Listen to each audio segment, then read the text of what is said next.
अस्सलाम वालेकुम नाजरीन, मैं मोहम्मद असलम हुसैन सियासत की खबरों में आप सबका इस्तकबाल करता हूँ। वज़ीर-ए-आज़म नरेंद्र मोदी ने आज इतवार की सुबह नवरात्रि के आगाज़ के मौके पर मुल्क के अवाम को मुबारकबाद पेश की और इनकी खुशी, खुशकिस्मती और अच्छी सेहत की ख्वाहिश की। वज़ीर-ए-आज़म नरेंद्र मोदी ने सोशल मीडिया प्लेटफॉर्म एक्स पर आज इतवार की सुबह लिखा कि शक्ति प्रधानी माँ दुर्गा सबकी ज़िंदगी में खुशी, खुशहाली, अच्छी किस्मत और अच्छी सेहत लाए।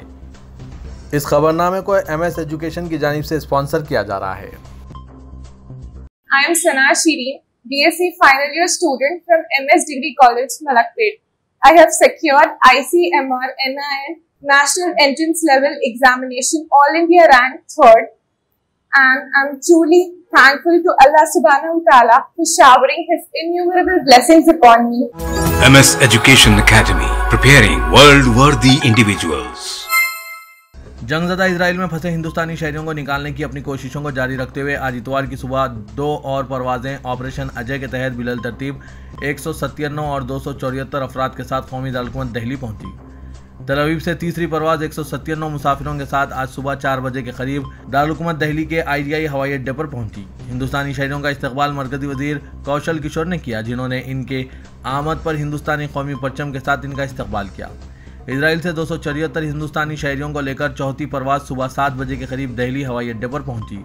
हफ्ते को 235 हिंदुस्तानी शहरी दूसरी फ्लाइट में इजराइल से पहुंचे थे, जबकि जुमेरात को 212 लोग ऑपरेशन अजय के तहत फ्लाइट से पहुंचे थे। इजराइल फ़लस्तीन तनाज़े के बारे में सवालात की बौछार से खिताब करते हुए, जो गुज़िश्ता हफ्ते हमास ग्रुप के तल अवीव पर रॉकेट हमलों के बाद बढ़ गए हैं, वज़ारत ख़ारजा के तर्जुमान अरिंदम बागची ने कहा कि हिंदुस्तानी हुकूमत की अव्वलीन तवज्जो वहाँ फंसे हुए 18,000 हिंदुस्तानियों को वापस लाना है।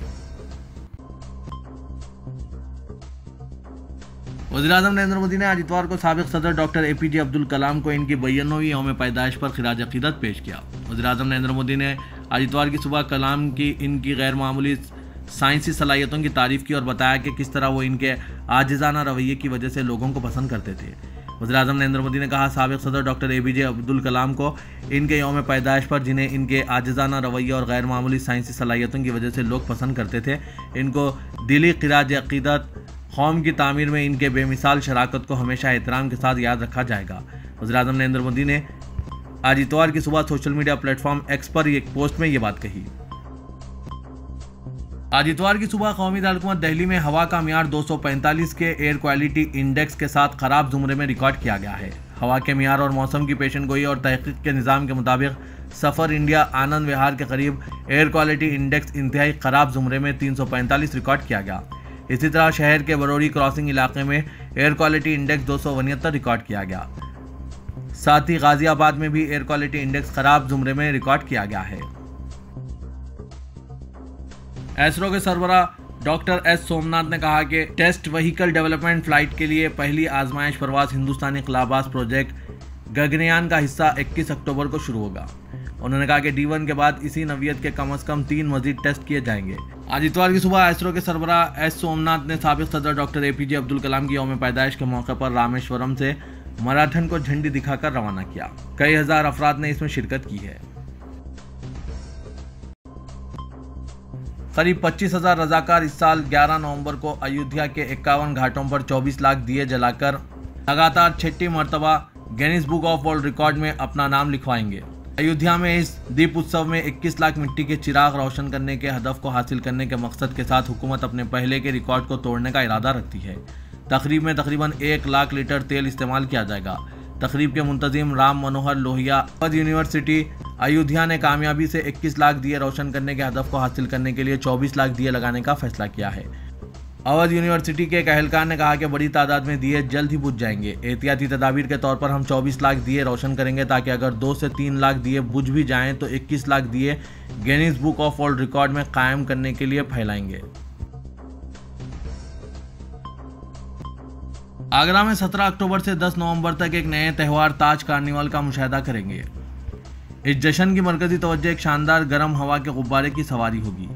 आगरा डिवीज़न की कमिश्नर रैतू महेश्वरी ने कहा कि यह शहर के इवेंट कैलेंडर में एक इख्तराई इजाफा है। आगरा पहले ही फरवरी में मुनक़िद होने वाले अपने 10 रोज़ा ताज महोत्सव के लिए मशहूर है, जो आर्ट, दस्तकारी और सकाफत का त्यौहार है।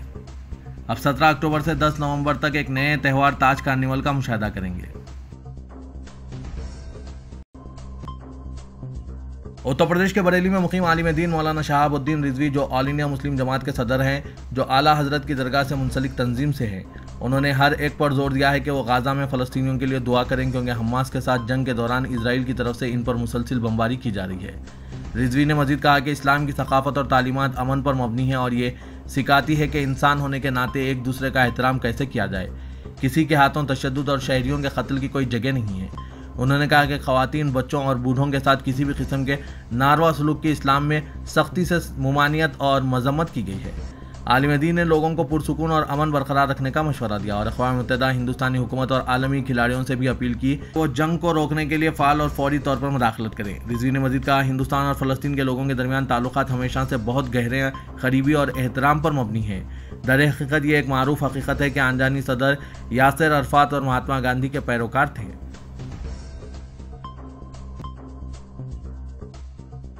मजलूम फ़लस्तीनियों की हिमायत में आवाज़ बुलंद करने पर महाराष्ट्र के शहर मुंबई के मानखुर्द पुलिस ने सख्त एक्शन लिया है और इन्हें ज़ुदोकोब किया। भारत की क्रांतिकारी मजदूर पार्टी और नौजवान भारत सभा के कई कारकुनों को पुलिस ने अपनी तहवील में ले लिया, लेकिन मुजाहिरीन की जानिब से मुखालिफत करते हुए शिद्दत से आवाज़ बुलंद करने पर इन्हें छोड़ दिया गया। 2 कारकुनों पर 10 दफात के तहत केस दर्ज करके इनको गिरफ्तार किया गया और कोर्ट में पेश किया गया, जहां मजिस्ट्रेट ने इन्हें 1 हफ्ते के लिए अदालती तहवील में भेज दिया। फ़लस्तीनियों की हिमायत में दादर में रेलवे स्टेशन के बाहर एहतजाज के लिए इजाज़त हासिल करने गए कामरेड मैंठुको को 30 घंटे तक मांटागा पुलिस स्टेशन में बिठाकर रखा गया और जब एहतजाज का वक्त खत्म हो गया तब रात में इन्हें छोड़ा गया। इस पर उन्होंने कहा कि एहतजाज हमारा हक है और यह आइन ने हमें दिया है, पुलिस इसे ताकत के जोर पर छीन नहीं सकती। जहाँ तक फ़लस्तीनियों का सवाल है तो वो आतंकवादी नहीं है, बल्कि वो अपनी ज़मीन पर इसराइल के नाजायज़ कब्ज़े के ख़िलाफ़ लड़ रहे हैं। ये इनका हक़ है, इसलिए तमाम इंसाफ पसंदों को फ़लस्तीनियों का साथ देना चाहिए। यही मानवता यानी इंसानियत है और यही उसूल भी। बहुत दिनों बाद ऐसा कुछ देखने को मिल रहा है कि इंतखाबी तारीखों के ऐलान से कबल ही सियासी जमातों ने इंतखाबी मुहिम शुरू कर दी। इलेक्शन कमीशन ने अभी 9 अक्टूबर को 5 रियासतों में इंतखाबी शेड्यूल का ऐलान किया है, लेकिन इससे बहुत पहले ही कई रियासतों में उम्मीदवारों के नाम ऐलान किए जा चुके हैं।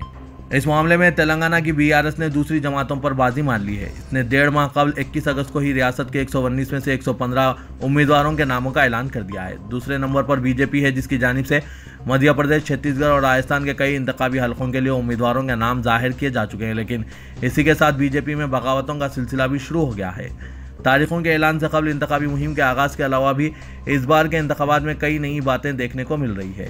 पार्टी विद द डिफरेंस का नारा बुलंद करने वाली BJP को अपनी पार्टी में नज़्म व ज़ब्त पर बहुत नाज था, लेकिन इस मरतबा सबसे ज़्यादा बदनज़मी BJP ही में ही दिखाई दे रही है।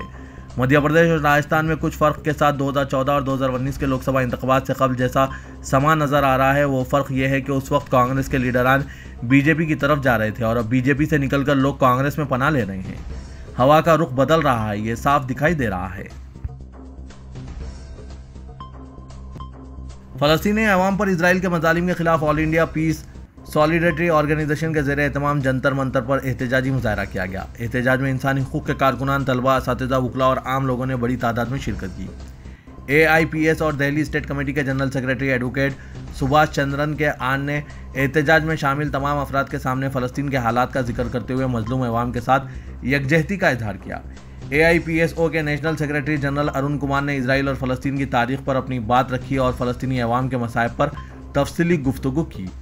नेलू तपाल बासु ने कहा कि इसराइल अरसे दराज से फ़लस्तीनी अवाम पर मजालिम करता आ रहा है। ताज़ा हालात में इसने गाज़ा के अवाम को खुराक, पानी और बिजली सप्लाई बंद कर दी है। इंसानी हुकूक़ की खुली खिलाफ वर्जी है, जिसकी हर इंसाफ पसंद इंसान मजम्मत करता है। दासना देवी मंदिर के पुजारी यती नरसिंहानंद ने अपनी मुस्लिम दुश्मनी में इतने आगे बढ़ चुके हैं कि उन्होंने इसराइल में अपने 1000 हामियों के साथ गाज़ा के महसूर मुसलमानों के खिलाफ सह्योनी फ़ौज का शाना बशाना लड़ने की ख्वाहिश का इजहार किया।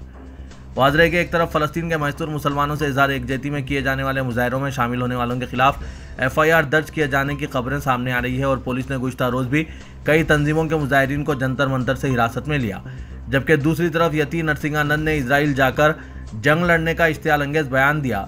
ताहम इसके खिलाफ किसी तरह की कार्रवाई का इम्कान नहीं है।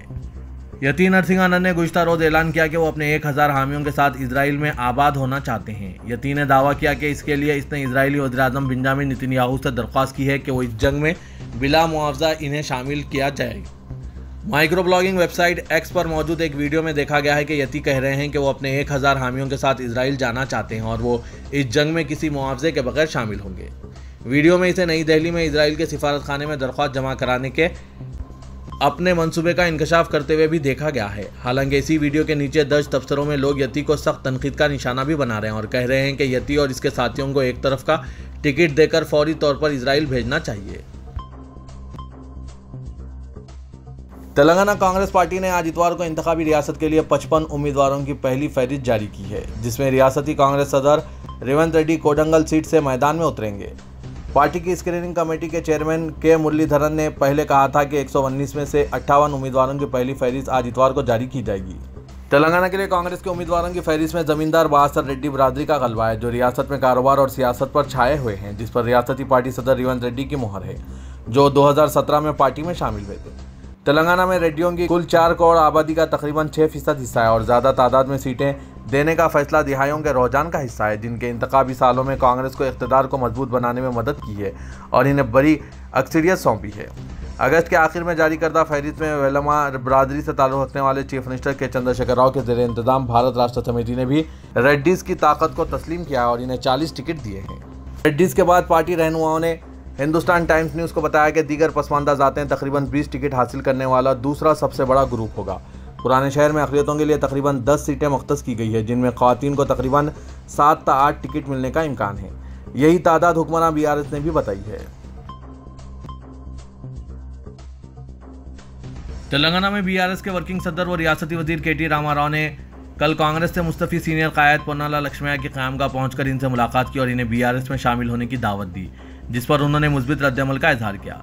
इस मौके पर BRS रुकन असेंबली D नागेंद्र और हैदराबाद इंचार्ज D श्रवण मौजूद थे। बाद मीडिया से बात करते हुए KTR ने कहा कि चीफ मिनिस्टर KCR की हिदायत पर वो आज पोन्नाला लक्ष्मैया के घर पहुंचे हैं, इन्हें पार्टी में शमूलियत की दावत दी है। वो आज इतवार को चीफ मिनिस्टर से मुलाकात करेंगे और 16 अक्टूबर को जनगांव में BRS जलसे-आम में वो चीफ मिनिस्टर की मौजूदगी में BRS में शामिल होंगे। उन्होंने कहा कि गुज़िश्ता 20 साल में TRS और BRS ने BC तबके को काफ़ी अहमियत दी है। डॉक्टर के केशव राव, D श्रीनिवास जैसे कद्दावर कायदीन को पार्टी में शामिल करके BC तबके की नुमाइंदगी के लिए इन्हें अहम ओहदे दिए हैं।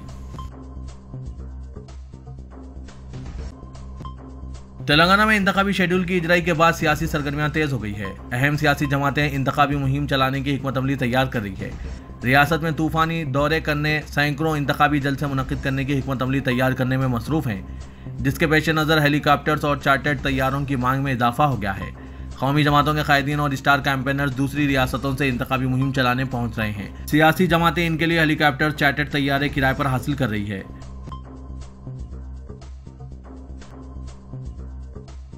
ऑल इंडिया मजलिस इत्तेहादुल मुस्लिमीन, जो हैदराबाद के पुराने शहर में अपनी तमाम नशिस्तें दोबारा हासिल करने के लिए तैयार हैं। 2023 के असेंबली इंतखाबात के दौरान 2 MLAs को तब्दील करने पर गौर किया जा रहा है। याकूतपुरे के रुकने असेंबली सैयद अहमद पाशा कादरी और चारमीनार के रुकने असेंबली मुमताज़ अहमद खान को असेंबली टिकट ना दिए जाने का इम्कान है, जबकि दीगर को बरकरार रखा जाएगा। ये मोतबर तौर पर मालूम हुआ है। पाशा कादरी को इसलिए ड्रॉप किया जा रहा है कि वो बीमार हैं और डायलिसिस पर हैं। मुमताज़ अहमद खान का अरसा बहुत तवील है। पार्टी, जिसका हुक्मरान भारतीय राष्ट्र समिति के साथ दोस्ताना गठजोड़ है, 2023 के असेंबली इंतखाबात के लिए अपनी उम्मीदवारों को हतमी शक्ल दे रही है, जिसके शेड्यूल का ऐलान इलेक्शन कमीशन ऑफ इंडिया ने किया है। जबकि BRS ने सबसे पहले 4 उम्मीदवारों को छोड़कर उम्मीदवारों की फहरिस्त का ऐलान कर दिया है। कांग्रेस और BJP उम्मीदवारों के नामों को लेकर तज़बज़ब का शिकार है। AIMIM पार्टी के कौमी सदर असदुद्दीन अवैसी और असेंबली में AIMIM के floor leader Akbaruddin Owaisi assembly इंतखाबात के उम्मीदवारों की फहरिस्त पर बात कर रहे हैं। हैदराबाद शहर में AIMIM के 7 MLA हैं। अहमद बिन अब्दुल्ला बलाला मलकपेट से, जाफर हुसैन नामपल्ली से, कौसर मुहिउद्दीन कारवान से, मुमताज़ अहमद खान चारमीनार, अकबरुद्दीन अवैसी चन्नानगुट्टा, सैयद अहमद पाशा कादरी याकूतपुरा और मोहम्मद मौज़म खान बहादुरपुरे से है। ज़राए ने बताया कि याकूतपुरे के MLA सैयद पाशा कादरी की जगह हैदराबाद के साबिक़ मेयर मोहम्मद माजिद हुसैन को टिकट दिया जाने का इम्कान है। मोहम्मद माजिद हुसैन ने 2012 में हैदराबाद सिटी मेयर की हैसियत से खिदमत अंजाम दिए हैं और फिलहाल मेहदीपट्टनम से GHMC कॉरपोरेटर हैं। 2018 में सैयद अहमद पाशा कादरी ने तेलंगाना राष्ट्र समिति के समा सुंदर रेड्डी को 46,978 वोटों के फ़र्क से शिकस्त देकर सीट हासिल की थी। याकूतपुरा असेंबली हल्का हैदराबाद लोकसभा हल्के के तहत आता है। हैदराबाद के हल्के असेंबली गोशा महल के रुकने असेंबली वो BJP के मुअत्तल लीडर मलून राजा सिंह ने आईसीसी वर्ल्ड कप के एक मैच में पाकिस्तान को शिकस्त देने के बाद पाकिस्तानी बल्लेबाज मोहम्मद रिजवान के गाजा की पट्टी के साथ इजहार यकजहती के जवाब में एक वीडियो पैगाम शेयर किया। अपने सोशल मीडिया हैंडल पर पोस्ट की गई एक वीडियो में वो पाकिस्तान के खिलाफ मैच में हिंदुस्तान की जीत को इजराइल के लोगों को वक्फ करते हुए देखा गया। राजा सिंह ने भारतीय टीम की कारकर्दगी को सराहा। राजा सिंह ने कहा कि वो पाकिस्तान के खिलाफ मैच में हिंदुस्तान की जीत को इजराइल के लोगों को वक्फ करते हैं।